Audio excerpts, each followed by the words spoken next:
G'day everyone, Mr. Kelly here. Just doing a video of the work this week. So you're working on simultaneous equations, in this case, just with worded problems.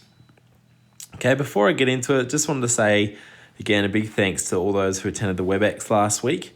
You won't have a WebEx this week just because of the work you're doing.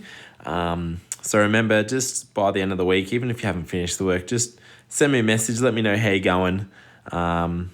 And send through if you've done a bit of work, send through your workbook as well, just so I know you're doing a bit as well. But the point of this video is to show you how to do simultaneous equations via worded problems.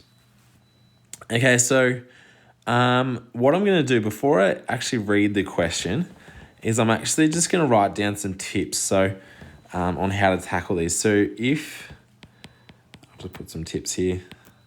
If you want to put these into your summary journal, you can. These are just some things that I think that help. So if we're dealing with worded problems, guys, and it's via simultaneous equations, we always want to make two equations.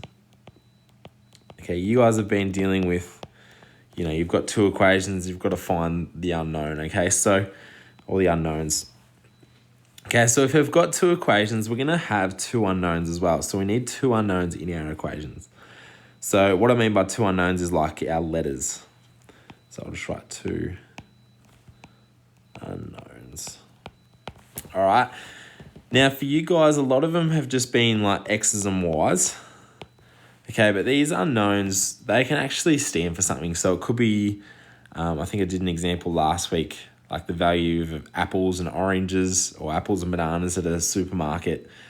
Okay, another example could be like the length and width of a perimeter sort of thing. Like these unknowns can actually be a variable. So we're going to have two variables in our equations. The next thing, just tip, last one, is that our equations must have an equal sign as well. An equal sign. Okay, when we think about an equal sign as well, I won't go into this too much, but when we have an equal sign, both sides must be balanced of the equation. So both sides of the equations must be balanced. For example, I might have a quarter, all right, is the same as 0.25. All right, we can see that both the left and the right side of the equation there are balanced. All right, so just, it'll make a bit more sense when we go into the examples. So if you want those tips, handy ones to write down. Okay, so what we're going to do, just ignore the tips for the moment. We're going to read the first example and I'm going to show you how to do it. So example 1, we've got the sum of the ages of two children is 17. Okay, and the difference in their age is 5. Okay, if Cara is the older sister of Ben, determine their ages. So if you want, guys, some students do it. You can use a highlighter just to highlight some key things. So we know that we've got two people here. Okay, we've got Cara. Okay, and we've got Ben. Okay, so those are our two variables. Those are our two unknowns. Okay, if you want, I didn't write this in the tips, but if you want, you can assign them a letter. Okay, so if I assign Cara a letter, the logical one is just K. Okay, I might make Ben B. All right, so I'll just give them some letters, so Cara and Ben. Okay, what we want to do is determine their ages. Okay, and we've been given some information. Okay, the way I do it is just read left to right. Okay, and try and make your two equations.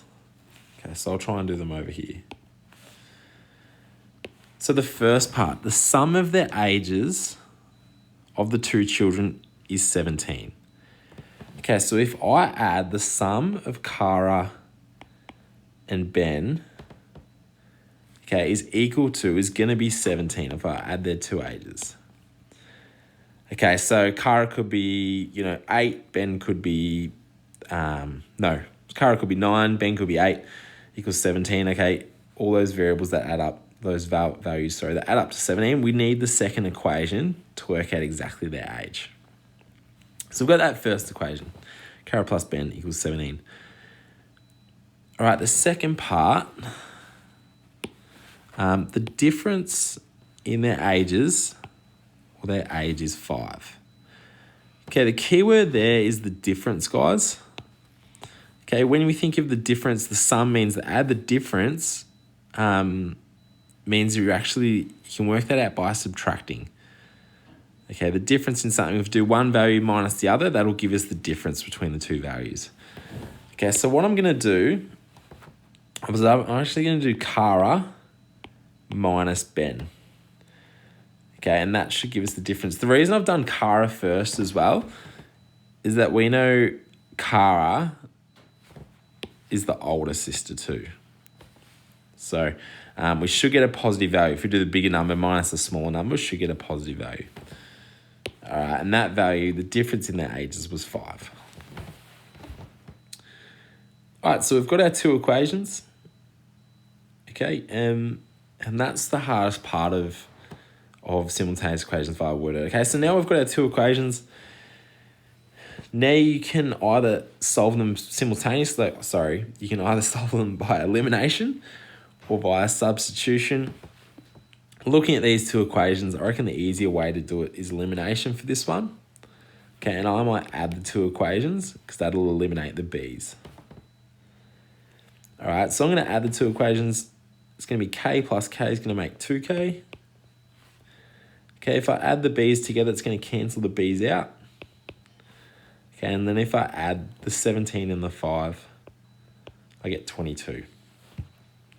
Okay, so now we're going to solve for Cara's age. Divide both sides by 2. All right, Cara equals 11 years old. Okay, you can write it out worded if you want, so Cara equals 11. Now what we're going to do is we're going to substitute that back into one of the equations. You can choose whichever one. I might go into the first one. So I'm going to substitute that 11 just into this first equation. So it's going to be 11 plus Ben equals 17. Okay, and what we're doing is just solving for Ben's age. Minus the 11 from both sides. Okay, which means Ben is 6.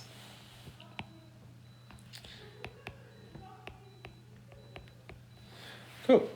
All right, so that's our first one. So try and make two equations. Once you've done the two equations, then you can solve via elimination or substitution. All right, the next example. All right, the second example. Before I get into it, guys, just know that your two equations might not always be right. So if you need to go back and just read through it a few times, the hardest or the most important thing about this is just getting your two equations correct. Okay, once you got your two equations, I know that you guys can solve them fine. Just getting that part right, it may take, even if you get it wrong the first time, it may take another couple of goes. So we'll get into the second one. John buys 3 daffodils and 5 petunias from the nursery and pays $25. Okay, Julia buys 4 daffodils and 3 petunias for $26. Okay, determine the cost of each type of flower. Okay, so in this example, guys, we have 2 types of flowers. We've got daffodils and we've got petunias. Okay, so they're going to be our 2 variables for this, for our simultaneous equations. Okay, so if you want your daffodils, you can assign them a letter. I might just give them, obviously, D. Okay, your petunias. All right, I'll give it the letter P. Okay, so we have daffodils and our petunias. All right, this one's quite a nice one because you can actually read it pretty much left to right of the prompt and make your 2 equations. So we've got 2 people. We've got John and we've got Julia. Each of them go to the nursery and buy the flowers and pay a certain amount. Okay, so when John goes, he's going to buy 3 daffodils. So 3 Ds, 3 daffodils, and 5 petunias. So plus he buys 5 petunias, okay, from the nursery. In total, that's going to cost him $25. So those 3 daffodils and those 5 petunias are going to cost him $25. So it's going to equal 25. Okay, then we've got our second person, Julia. Okay, she goes, she buys 4 daffodils. Okay, and then 3 petunias. And that's going to cost in total $26. All right, determine the cost of each type of flower. So this one's probably easier than the first one. It's quite nice. We could just sort of read left to right to make our 2 equations. All right. Now you've got to solve them. Okay. Looking at this, what am I going to do? I might do elimination again.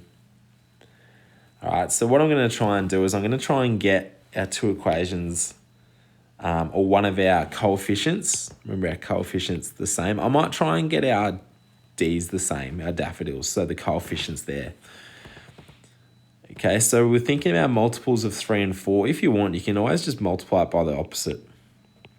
Okay, so if I multiply this top equation by 4, this bottom equation by 3, then I'm going to have 12 for each. Okay, so remember when you're multiply the whole equation, so it's going to be 4 times 5 is 20. All right, 4 times 25 is 100. Okay, now 3 times tables. So 3 4s are 12. 3 3s are 9. Okay, and 3 26 are 26, 52, 78. Pretty sure? Yep. All right, and there's our 2. Oh, I just realised I've written daffodils instead of petunias. That's meant to be a P. All right, now we've got this. So our 12s are the same. We see they're both positive. So what I'm going to have to do is I'm going to have to subtract these 2 equations. That's going to eliminate the daffodils. Okay, so the daffodils are going to cancel each other out. We're going to do 20 take 9, which is 11 petunias.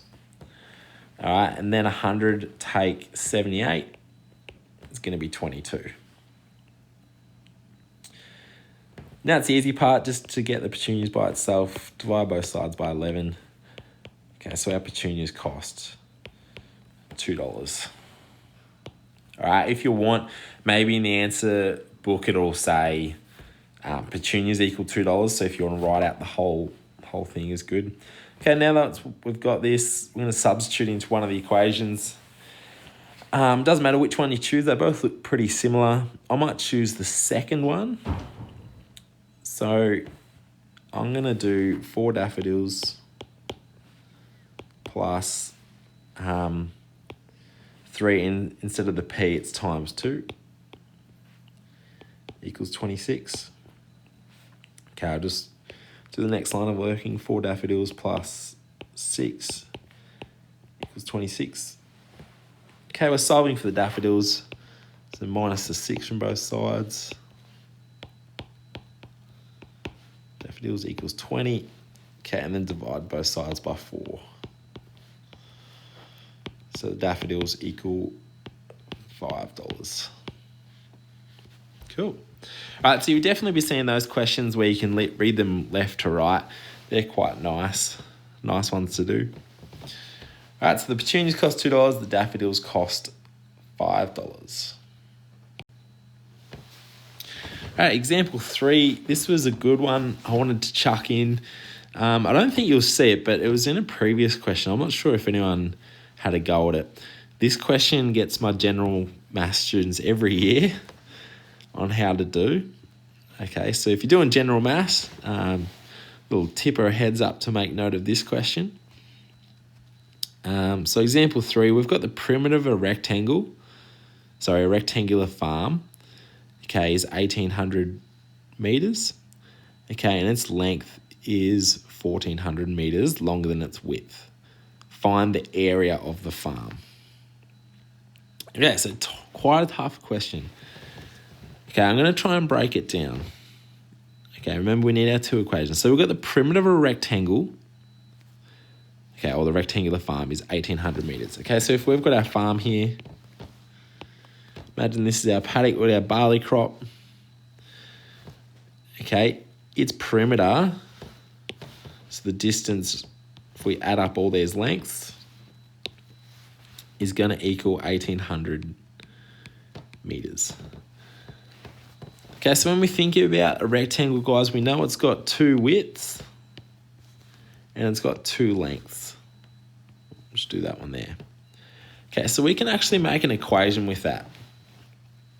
Okay, so to find that perimeter, what we can do is we can add up the two lengths. So I'm just going to write 2L, because if you add up the two L's, it's just going to make 2L, plus the two widths is going to equal 1,800 meters. This is a good example. All right, so there's our first equation. Okay, we're also told, reading back in the question, that the length is 140 meters longer than its width. Okay, so the length is going to equal the width plus 140. No, I have done that wrong. It's going to be the length.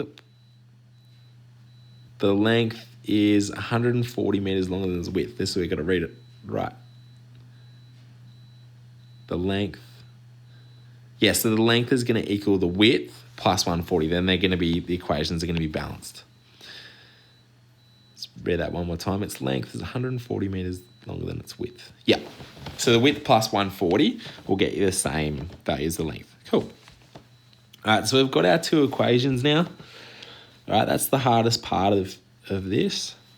Okay, looking at this one, what I might do is we've already got like an L equals, if we look at that second equation, we've already got a variable by itself, L equals. So I might actually use substitution this time. Okay, so instead of the L, what I'm going to do is substitute W plus 140. In for the L. Get rid of that one. All right, so what I'm going to have is 2W plus 140. Okay, plus my 2Ws equals 1,800. Okay, so I'll expand those brackets now. So multiply into both. So I've got 2W plus 280 plus 2W equals 1,800. Okay, so if we want here, guys, we can collect like terms. We've got two sets of 2Ws, so that's going to make 4W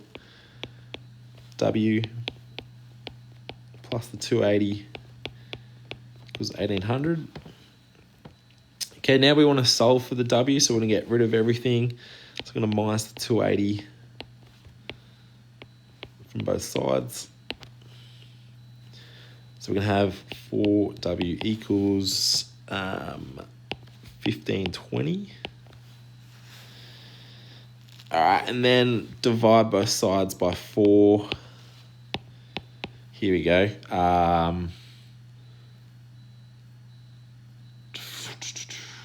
What's that going to be? 300, 400, bit less than that. 380. 380, is it? No.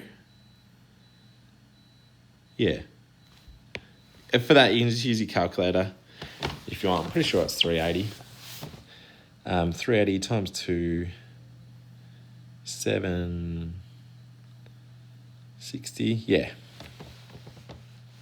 Cool. So anyway, long story short, our width equals 380 meters. Again, you can use your calculator for that. All right, now what we want to do, we know the width. We're going to substitute that into one of our equations, okay, to find the length.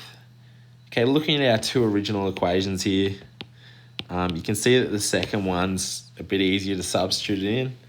So I'm going to substitute this 380 into the second one. So it's going to be length equals 380 plus 140.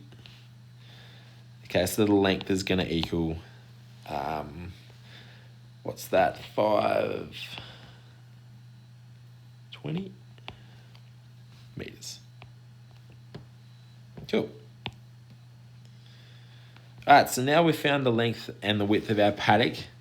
If you want it as well, just to make sure you get it right, I'm just going to show you up here, but you can substitute both of them into an equation that should be balanced, should equal up.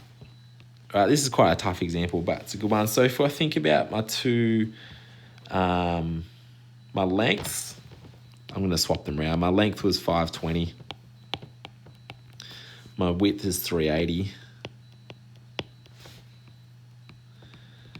Okay, I'm just going to add all these up quickly. 380 plus 380, 760 plus 520, what's that, 1,040.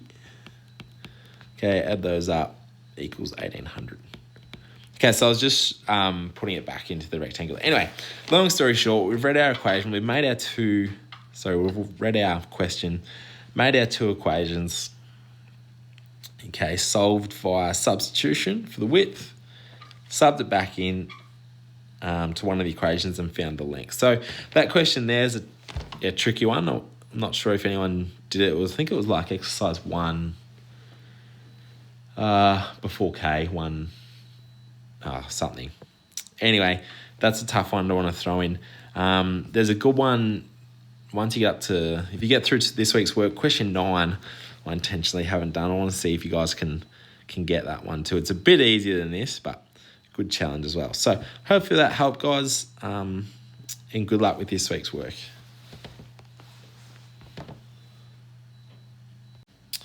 All right, I've had a look over this question. I realised I haven't actually addressed the answer or the question. What I wanted us to do was find the area of the farm. Okay, so what we have to do is multiply. If we think of area of a rectangle, it's length times width. So we need to multiply the 380 and the 520. So I'll quickly do that now. If it said just find the width and length of the farm, then you've addressed the question, but I wanted the area. So you had to find the width and the length, then multiply them together. So I'll just quickly do the 520 times the 380. And that's a good thing, just making sure you actually address the question and read it properly. So I've got 197,600 meters squared, that'll be. So I'll write that just to the left. 197,600 meters squared. Cool. So good luck with this week's work, guys.